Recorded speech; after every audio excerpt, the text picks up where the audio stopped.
Tired of your SwiftUI list being stuck in one order?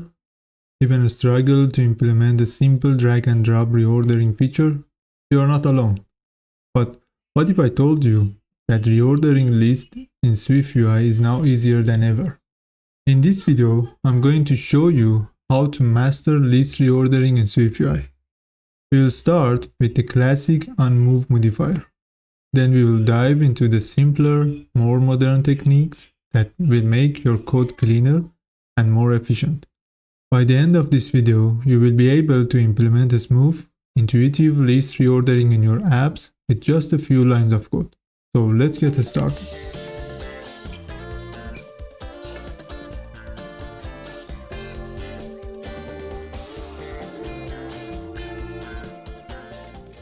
Let's begin by setting up a basic list in SwiftUI. First, we define a state variable containing an array of country names.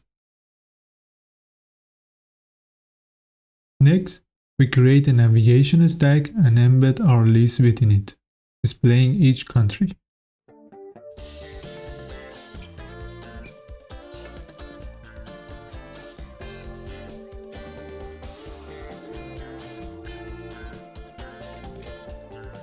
To enable row reordering, we add the onMove modifier to the ForEach structure and include an edit button in the toolbar. This has been the go-to method for a while, and it's still useful to know, especially if you need to support older iOS versions.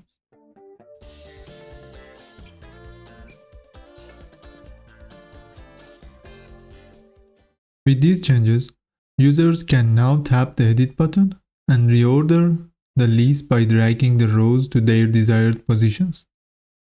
Now for the good news. In modern SwiftUI, reordering lists has become a whole lot easier. You no longer need to manually handle the move in a closure. Instead, you can bind the list directly to your data source. Take a look at this.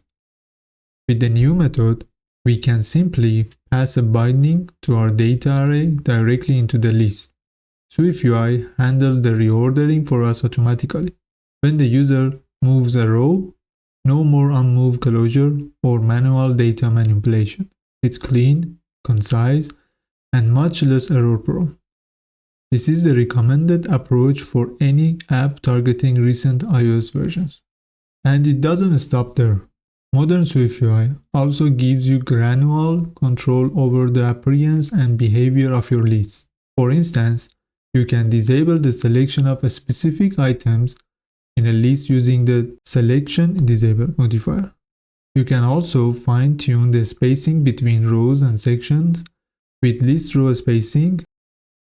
For more complex scenarios, you might even consider using a table. While list is perfect for simple single-column layouts, table provides advanced features like column reordering and visibility customization. These tools give you the power to create more refined and user-friendly list-based interfaces.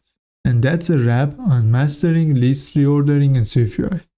We have covered the classic onMove method and the modern, simplified approach along with some powerful customization options. Now you have all the tools you need to create dynamic and interactive lists in your SwiftUI apps. If you found this video helpful, don't forget to like, subscribe, and hit that notification bell for more SwiftUI tutorials.